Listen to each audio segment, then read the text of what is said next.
তর্ক হোক, আলোচনা হোক, মানুষ দেখুক, দুটো সরকারই ব্যর্থ।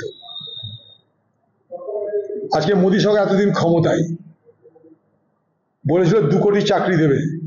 আপনারা জানেন যে প্রকল্পটা চালু করেছে, ইন্টার্নশিপের প্রকল্প,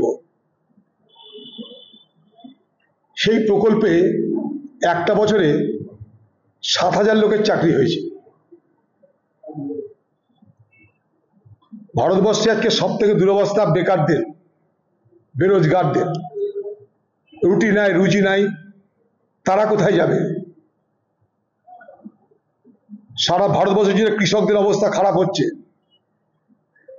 বলেছিল ফসলের দাম 2 গুণ হবে, হয়নি।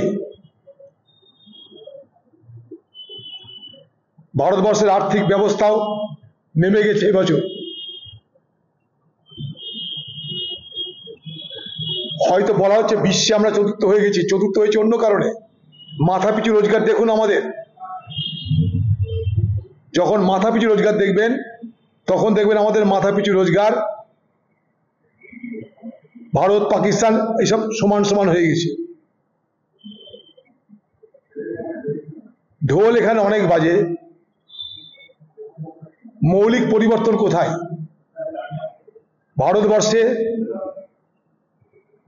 1% মানুষের হাতে অন্তত 42% সম্পদের মালিক। অতএব ঢোল বাজানো এক জিনিস, বাস্তবতা আরেক জিনিস। চলে আসুন পশ্চিমবঙ্গ, দেখে নিন চারিদিকে অন্ধকার, ভ্রষ্টাচার, অত্যাচার, লুট তরাজের জমানা। এ বাংলায় প্রতিদিন যা হচ্ছে মানুষ তা দেখতে পাচ্ছে। আরজি কর, শিক্ষক শিক্ষিকা, চাকরি,